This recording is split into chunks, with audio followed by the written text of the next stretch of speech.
Kaviku danger, faut-il encore investir sur Kaviku? Cette vidéo est également une étude de cas. Je vais vous montrer comment je raisonne pour décider d'investir sur une plateforme ou non. Quels sont mes critères? Donc même si vous n'investissez pas sur Kaviku, cette vidéo vous intéressera. Je vais en effet aborder des notions intéressantes sur le risque en matière d'investissement.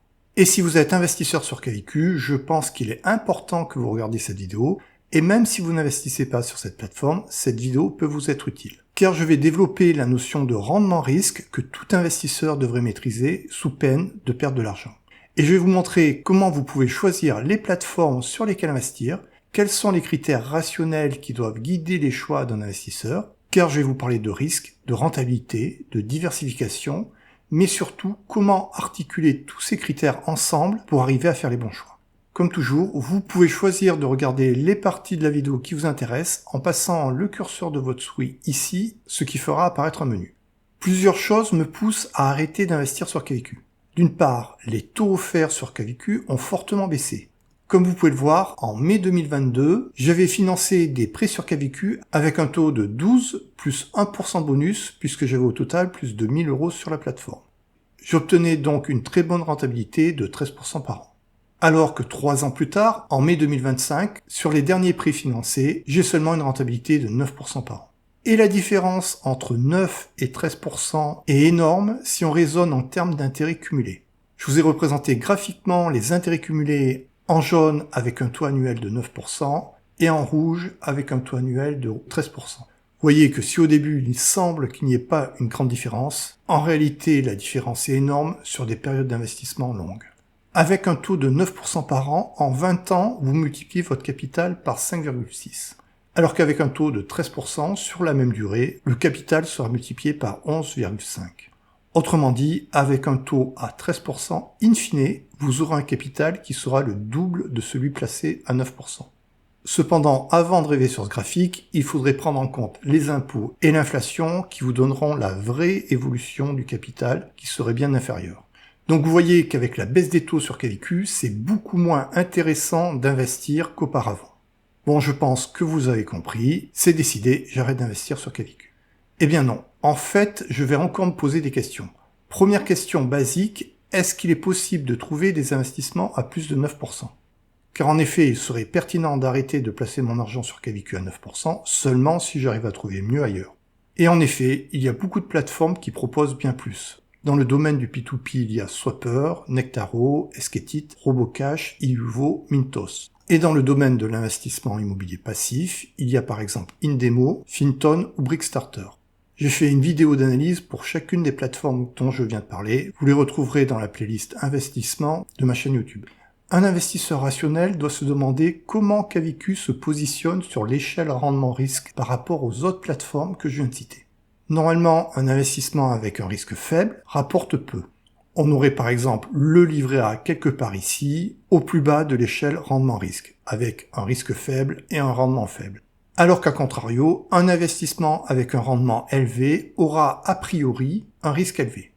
Par exemple, ici, ça pourrait être l'investissement en crypto-monnaie, avec une possibilité de faire des gains énormes, mais en prenant beaucoup de risques. En effet, pour prendre un exemple, la volatilité sur le BTC est énorme. Ceux qui ont acheté ici et ont revendu à peu près par là ont fait un gain énorme. Ceux qui ont acheté ici et qui ont revendu là ont perdu beaucoup d'argent. Mais potentiellement, il est possible de faire des gains énormes. Cependant, étant donné la forte volatilité, il y a quand même aussi un risque élevé. Et même sur des périodes de temps plus faibles, sur un an glissant, on n'est pas loin de faire du x2 entre le plus bas et le plus haut. Et bien sûr, si je parle de l'échelle rendement-risque, c'est que concernant Kaviku, la façon rationnelle de choisir s'il faut continuer à investir ou non dessus va consister à ne pas considérer uniquement le rendement, mais également à essayer d'évaluer le risque. La question à se poser en tant qu'investisseur est: est-ce que Kaviku est plus ou moins risqué que d'autres plateformes qui proposent le même rendement, c'est-à-dire 9% par an sur mes derniers investissements? Et vous pouvez voir qu'en particulier Peerberry offre également des rendements à 9% par an. Et sur ces investissements, vous avez en plus ce que Peerberry appelle la garantie de groupe, qui est une garantie supplémentaire, une solidarité entre les différentes sociétés de crédit, ce qui signifie que même si vous investissez sur une société de crédit qui serait défaillante, vous n'aurez pas perdu votre argent parce que les autres sociétés vont vous rembourser les crédits en cours. Cependant, bien sûr, il reste toujours un risque à investir. Maintenant, si on regarde ce qui se passe sur Robocash, vous trouvez également des prêts avec des taux d'intérêt de 9% par an, et même plus sur des périodes de temps plus longues. Et personnellement, je pense que Kaviku est plus risqué que Robocash ou Peerberry qui offrent des rentabilités similaires. Donc si on peut avoir la même rentabilité que Kaviku, en prenant un risque qui soit inférieur, il est cohérent d'arrêter d'investir sur Kaviku. J'ai pris l'exemple avec Robocash et Peerberry, mais je trouve qu'il y a beaucoup d'autres plateformes, par exemple Esketit, Swapper ou Nectaro, qui offrent un meilleur rapport rendement-risque que Kaviku. Et maintenant, je dois vous expliquer pourquoi je pense que Kaviku est à mon avis plus risqué que d'autres plateformes. Je fais un suivi des plateformes sur lesquelles j'investis et dont je parle dans mes vidéos. Cela me permet de vous alerter si je constate que le risque augmente sur une plateforme. Concernant Kaviku, j'ai remarqué de plus en plus de signalements sur des problèmes avec le service client. Sur la plateforme elle-même, j'ai vu des choses bizarres. J'ai eu des affichages incohérents, comme par exemple un solde négatif. J'ai l'impression que la plateforme commence à être mal gérée, et ce n'est pas bon signe. Par ailleurs, Kaviku a chez Mintos des prêts au stade de recouvrement, c'est-à-dire qui ont dépassé la période de retard autorisée et qui devraient normalement être remboursés conformément à la buyback garantie, à la garantie de rachat. Ces prêts sont des prêts russes, on peut comprendre que la guerre entre la Russie et l'Ukraine ait rendu le remboursement difficile. Cependant, cette guerre a été déclarée depuis plus de 3 ans, et une plateforme telle que Peerberry a depuis longtemps remboursé les prêts russes et ukrainiens. Donc tous les éléments que je viens de donner expliquent pourquoi je pense que Kaviku est plus risqué que Peerberry. Et en plus maintenant, Kaviku offre des taux beaucoup moins élevés qu'auparavant. C'est-à-dire que les taux offerts ne compensent pas le risque supplémentaire. Comme toujours, je partage avec la communauté en toute transparence ce que je fais et je vous annonce qu'au fur et à mesure que mes prêts seront remboursés sur Kaviku, je retirerai mon argent de cette plateforme.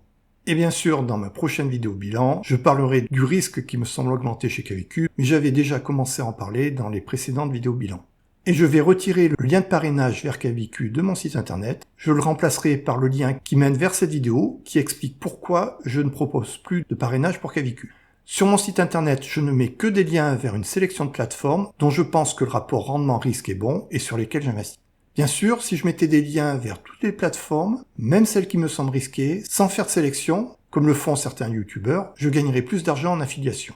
Par contre, bien sûr, je ne prétends pas détenir la vérité. Je vous donne toujours mon avis en toute transparence et en toute indépendance, mais bien sûr, je peux me tromper.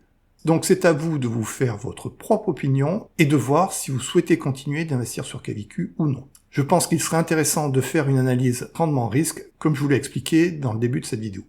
Sur la page bonus de mon site internet, financestavili.fr, vous trouverez ma sélection de plateformes qui me semblent les plus intéressantes pour investir actuellement. Elles sont classées par type d'actif, il suffit de cliquer sur celui qui vous intéresse. Pour chaque plateforme, vous pourrez retrouver mon vidéo d'analyse, il suffit de cliquer ici. Et pour les plateformes qui me semblent intéressantes, vous trouverez également la possibilité d'être dirigé directement vers le site de la plateforme en bénéficiant du bonus offert par la plateforme.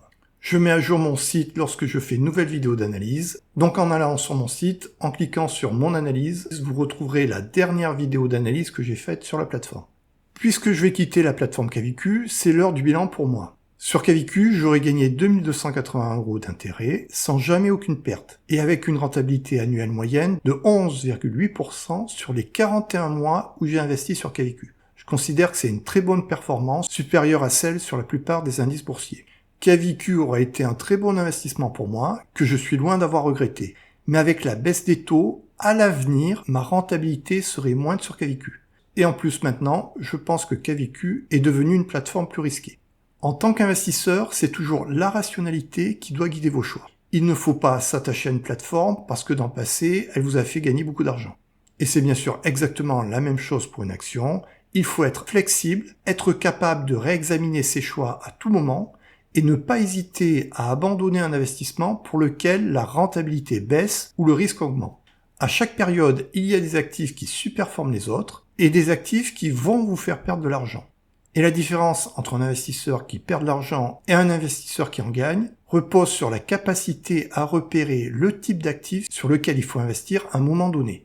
Et malheureusement, je trouve que trop d'investisseurs manquent de flexibilité, continuent toujours à investir sur le même actif, puisque jusque-là, ça s'est bien passé, mais je pense qu'il faut mieux quitter un investissement avant de perdre de l'argent dessus.